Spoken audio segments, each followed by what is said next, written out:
Arthur Leywin n'était pas un garçon ordinaire. Dès son plus jeune âge, il se distinguait par une sagesse et une maturité qui dépassèrent de loin celles de ses pairs. Il portait en lui l'âme du roi Grey, un souverain d'un monde bien au-delà du sien. Ce roi légendaire, connu pour sa force et sa sagesse, avait laissé une empreinte indélébile sur l'âme d'Arthur. Réincarné dans un monde de magie et de merveilles, la vie passée d'Arthur était une présence constante, un murmure dans sa mémoire. Chaque arbre, chaque pierre semblait lui rappeler des fragments de son ancienne vie. Elle guidait ses actions, façonnait ses décisions et nourrissait sa détermination à protéger ceux qui lui étaient la chair. Les souvenirs de batailles passées et de stratégies élaborées revenaient souvent, l'aidant à naviguer dans ce nouveau monde complexe. Alors même qu'il embrassait sa nouvelle vie, le poids de son passé persistait, un rappel constant du pouvoir qu'il avait exercé et de la responsabilité qui en découlait. Chaque reflet dans l'eau, chaque ombre dans la forêt semblait murmurer des secrets de son ancienne existence. La réincarnation d'Arthur était bien plus qu'un simple rebondissement. C'était une renaissance, une chance de corriger les erreurs du passé et de forger un avenir meilleur. C'était le fondement sur lequel son destin était construit. Chaque choix, chaque chemin emprunté était influencé par les leçons apprises dans sa vie antérieure. Les expériences de sa vie passée l'avaient façonné, lui avaient enseigné les subtilités du leadership et les dures réalités de la guerre. Il savait que chaque décision pouvait avoir des conséquences profondes, et il abordait chaque défi avec une détermination inébranlable. Il avait goûté au pouvoir et connu la perte, aimé et perdu. Et ce sont ces expériences qui le guideraient face aux défis de sa nouvelle vie.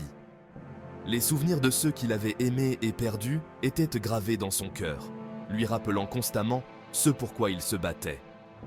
Le voyage d'Arthur était un témoignage de la puissance durable de l'esprit humain, de la capacité à surmonter les épreuves et à embrasser son destin.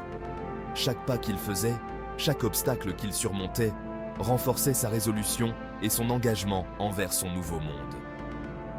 Il était un roi réincarné, destiné à la grandeur, et son histoire était une source d'inspiration pour tous ceux qui osaient rêver d'un avenir meilleur.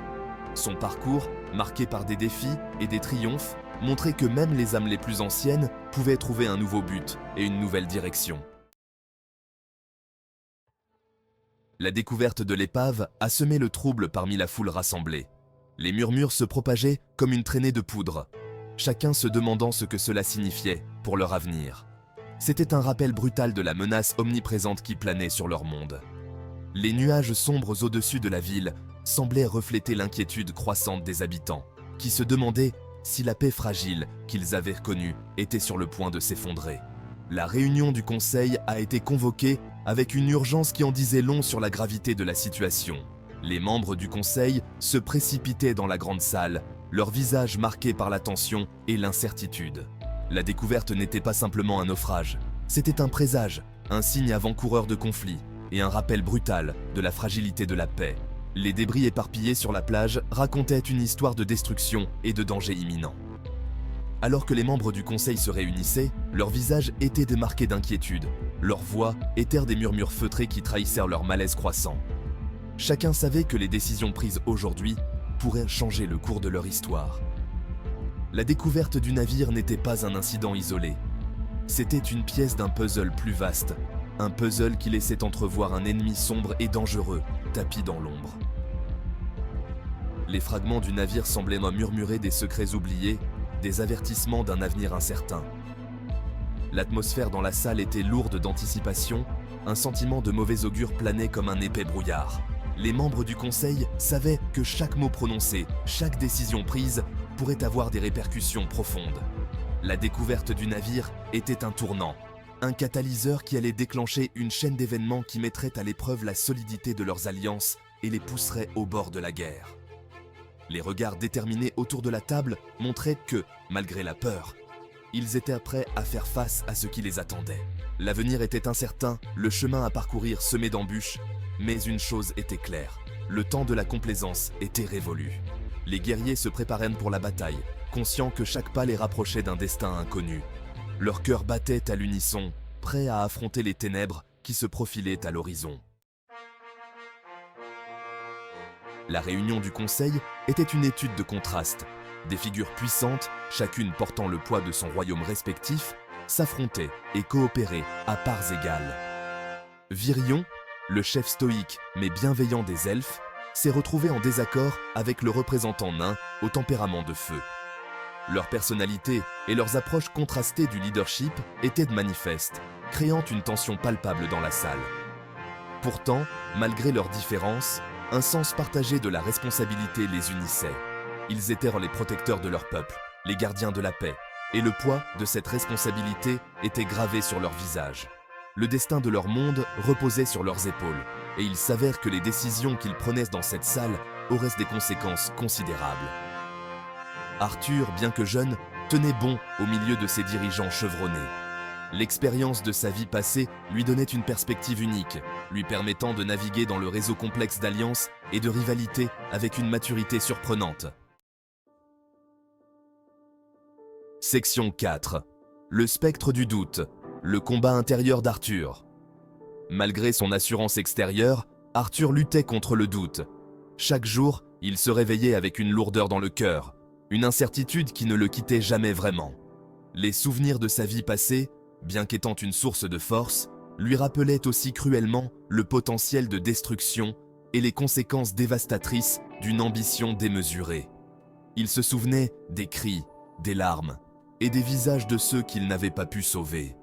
Il avait vu de ses propres yeux les horreurs de la guerre, la façon dont elle pouvait consumer même les cœurs les plus nobles, et il était déterminé à empêcher de telles souffrances dans sa nouvelle vie. Les champs de bataille jonchés de corps, les villages réduits en cendres, tout cela hantait ses nuits. La découverte du navire et la réunion du conseil qui s'ensuivit ont ramené ses craintes au premier plan de son esprit. Les discussions étaient tendues, chaque mot pesé avec soin, chaque décision potentiellement fatale. Il voyait la peur dans les yeux des membres du conseil, le poids de la responsabilité qui menaçait de les écraser. Chacun d'eux portait le fardeau de leur peuple, et Arthur sentait cette pression s'accumuler sur ses propres épaules. Il ressentait le fardeau de son propre pouvoir, la conscience que ses décisions pouvaient avoir des conséquences décisives, et il ne pouvait s'empêcher de douter de sa propre capacité à assumer une telle tâche. Chaque choix semblait être un test de son caractère, de sa force intérieure. Était-il vraiment prêt à diriger ? Cette question revenait sans cesse, comme un écho dans son esprit. Les attentes étaient élevées, et il craignait de ne pas être à la hauteur. Pourrait-il protéger ceux qui lui étaient chers des ténèbres qui approchaient ? Les visages de ses proches, leurs sourires et leurs espoirs étaient autant de raisons de se battre, mais aussi de sources d'angoisse. Ces questions le hantaient, murmurant des doutes dans les moments de calme et alimentant sa détermination à être meilleur, plus fort, plus digne de la confiance qu'on lui accordait. Il passait des heures à s'entraîner, à perfectionner ses compétences, cherchant à repousser ses limites. Chaque coup d'épée, chaque mouvement était une tentative de chasser ses démons intérieurs, de trouver la paix dans l'action. Parfois, il se retirait dans la nature, cherchant la tranquillité au milieu du chaos. Les murmures de la forêt, le chant des oiseaux, tout cela l'aidait à recentrer ses pensées, à trouver un semblant de clarté dans le tumulte de ses émotions. Et malgré tout, au fond de lui, une flamme continuait de brûler. Une flamme d'espoir, de courage et de détermination. Arthur savait que, malgré ses doutes, il devait avancer. Pour lui-même, pour ceux qu'il aimait et pour le monde qu'il voulait protéger. Section 5. Écho d'un passé oublié, des souvenirs réveillés. Le navire naufragé était plus qu'un simple signe avant-coureur de guerre. C'était un lien tangible avec le passé oublié d'Arthur. Alors qu'il contemplait l'épave, des souvenirs fragmentés lui revenaient en mémoire. Des images d'une vie dont il se souvenait à peine, mais avec laquelle il se sentait intrinsèquement lié. La conception du navire, les matériaux utilisés pour sa construction, tout laissait entrevoir un niveau de technologie bien supérieur à tout ce qu'il avait pu rencontrer dans ce monde. Ces souvenirs fragmentés étaient à la fois intrigants et troublants. C'étaient des pièces d'un puzzle, offrant des aperçus d'une vie passée dont il n'avait aucun souvenir conscient, mais vers laquelle il se sentait attiré. Le navire était une clé, ouvrant dans son esprit des portes qu'il croyait depuis longtemps scellées. Jour après jour, les souvenirs devenaient plus forts, plus vifs. C'était un chant de sirène, l'invitant à percer les secrets de son passé.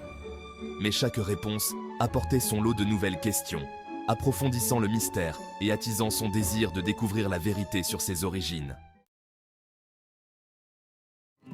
Section 6.